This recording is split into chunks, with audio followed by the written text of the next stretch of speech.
For a long time, I underestimated affirmations. Not because I dismissed words entirely, but because once I learned that feeling is the secret, I quietly assumed words were secondary, optional, symbolic, nice but not necessary. But that's not true. For years, I focused almost exclusively on state, on emotion, on embodiment. And yes, feeling is powerful, feeling is foundational.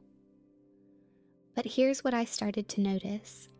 Even when I understood the state intellectually, even when I wanted to feel differently, there was still something quietly shaping my experience beneath the surface.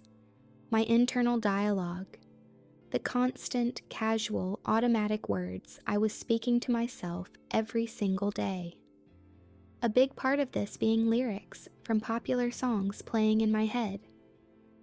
Now I realize how much modern culture actually pushes against conscious creation using subtle conditioning. Sarcasm, self-deprecation, joking at your own expense. Narratives of struggle disguised as being realistic. To your subconscious, all of it is assumption. Florence Scovel Shinn wrote that your word is your wand, and she meant it literally. Not as poetry, as mechanism. Words are not separate from consciousness. They are one of the primary ways consciousness moves.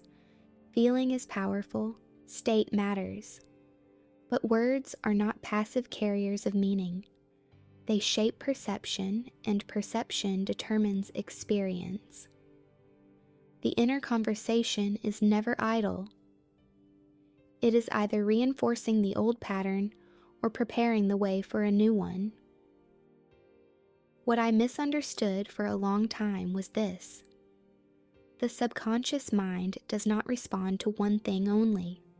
It responds to suggestion.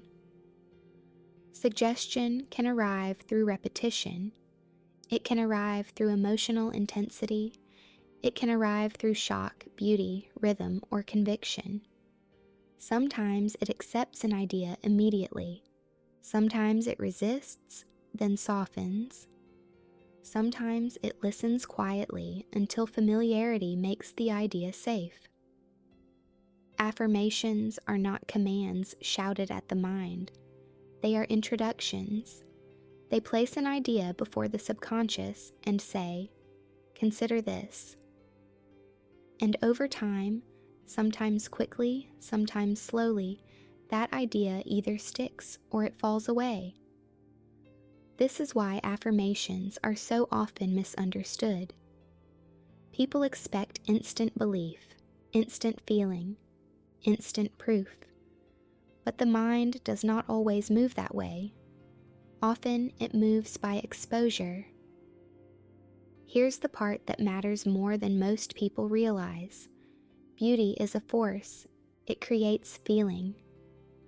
The subconscious responds not only to meaning, but to form. A well-shaped sentence carries weight. A rhythmic phrase settles more easily into the mind, hence the power of lyrics, to sometimes make you feel powerless to stop them playing in your head. A beautiful statement bypasses resistance where blunt force fails. Florence understood this intuitively. Her affirmations were not only true, they were beautifully constructed, measured, harmonious, alive. When you say, "I am divinely guided," or "unexpected good now comes to me," something different happens than when you use flat or mechanical language. The mind listens. Beauty disarms the guard at the gate. This is also why careless words do so much damage, because the subconscious does not filter for irony. Self-criticism spoken lightly is still suggestion. Jokes repeated often enough become beliefs. Language shapes what feels normal long before it feels chosen. So the real issue isn't whether affirmations work. It's that everyone is already affirming something.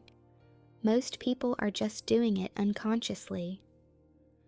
Affirmations do not replace feeling, they invite it. They prepare the ground so that a new emotional state has somewhere to land. Sometimes intensity will do it, sometimes repetition will, sometimes a single perfectly worded sentence will shift something permanently.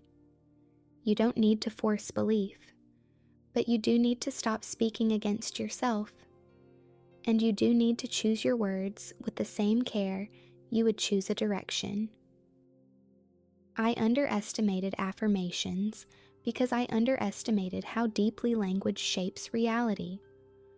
Words are not decoration, they are not filler, they are not neutral, they suggest, they persuade, they prepare. And when words are chosen with clarity, beauty, and intention, they become one of the most precise tools we have for changing what feels possible. Your word is not symbolic, it's activating. And life eventually responds.